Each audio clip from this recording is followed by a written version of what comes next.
So na meron diris gawas. We're here outside and we're going to put up this new tent because the old tent here was already torn due to time. So kailangan na gid siya gilisan. It really need to be replaced because the clothes get wet in the rain. Every time it rains, we have to remove everything away, then put it back again. We just had hard time setting up because the ground was not level. Ah? Oo. Adi na, ayaw na lang. Di na siya. It is the uneven ground, that's why. Pero at last, naman na jud.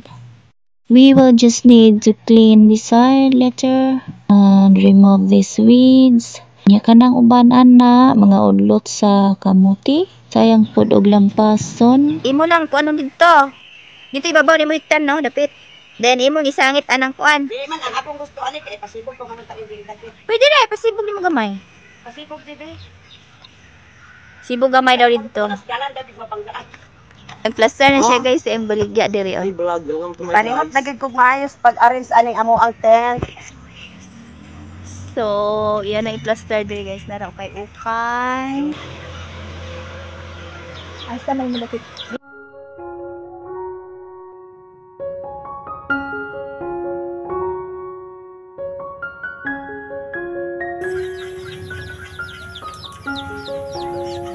Okay lah. Naagay ya open ra ang kuan tindahan.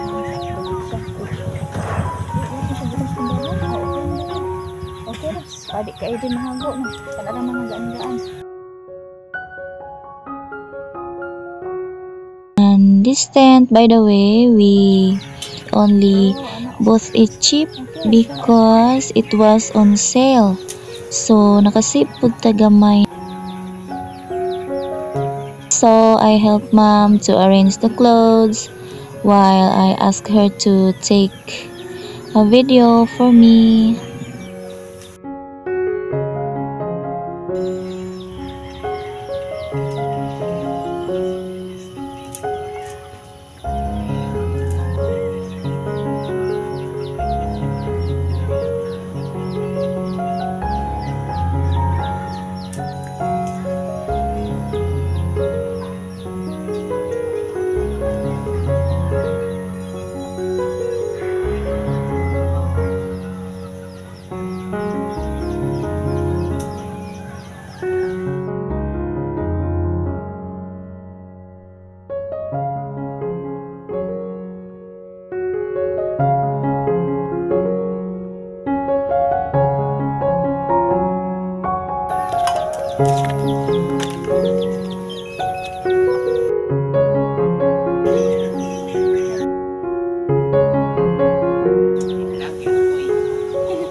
Pero imo ha wala. Wala. Lain ako magkita kay di mo para sa ako, para sa ila. Danyan sa tsada din na kuan o mga anoy. No, yung mama ko bulita na ko na kaya. Ming.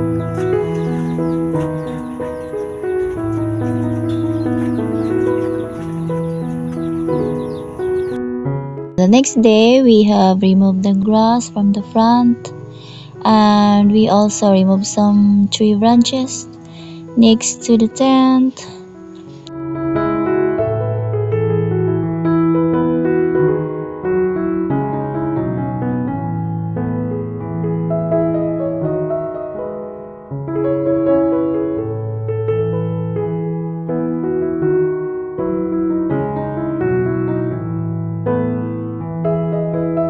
We just left this water spinach here in front because we also cook them sometimes.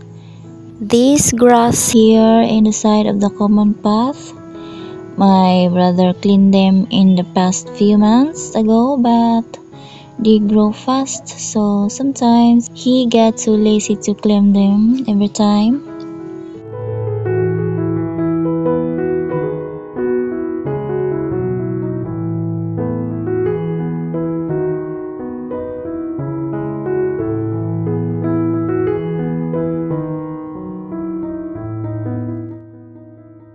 By the way, I would like to thank you all for supporting my channel. Thank you so much. That's all for today. I hope you like this video. Please like, share, and subscribe. Thank you all for watching.